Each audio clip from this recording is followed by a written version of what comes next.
அடுத்ததாக இது தொடர்பாக அயலக தமிழர் நலத்துறை வாரிய தலைவர் கார்த்திகேய சேனாபதி நம்மோடு இணைகிறார். அவரிடம் பேசலாம். சார் வணக்கம் சார்.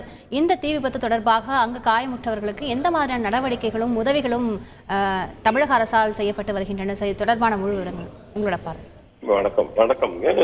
நேற்றைய அந்த தீ விபத்து பற்றி செய்தி அறிந்தவுடன் உடனடியாக அயலக தமிழர் நல வாரியமும் மாண்புமிகு முதல்வர் அவர்கள் இதற்காக ஒரு கூட்டத்தை அரசு உயர் அதிகாரிகளும் எங்களிடமும் பேசியிருந்தார்கள்.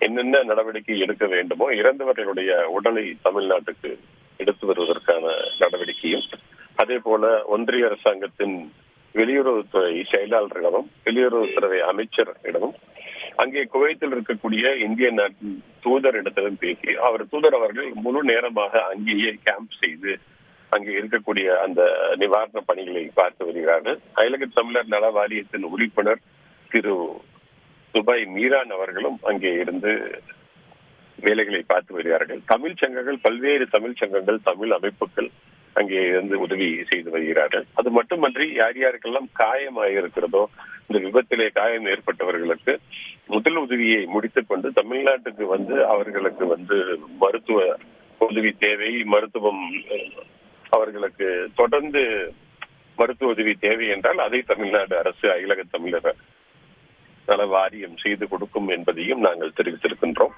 தொடர்பு கொள்வதற்கு 2 அலைபேசி எண்களை, வெளிநாட்டுக்கு அலைபேசி எண்களும் இங்கே இருக்கக்கூடிய உறவினர்கள் அவர்கள் செய்தியை தெரிந்து கொள்வதற்கு எண்களையும் கொடுத்திருக்கின்றோம். தொடர்பு கொண்டு இருக்கிறார்கள்.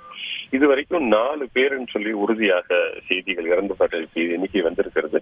இன்னும் அந்த மொத்தமாக அந்த லிஸ்ட் வந்த பிறகு மற்ற செய்திகளை தெரிவிக்கின்றோம். செய்திகளை உடனுக்குடன் தெரிந்து கொள்ள உடனே சப்ஸ்கிரைப் பண்ணுங்க.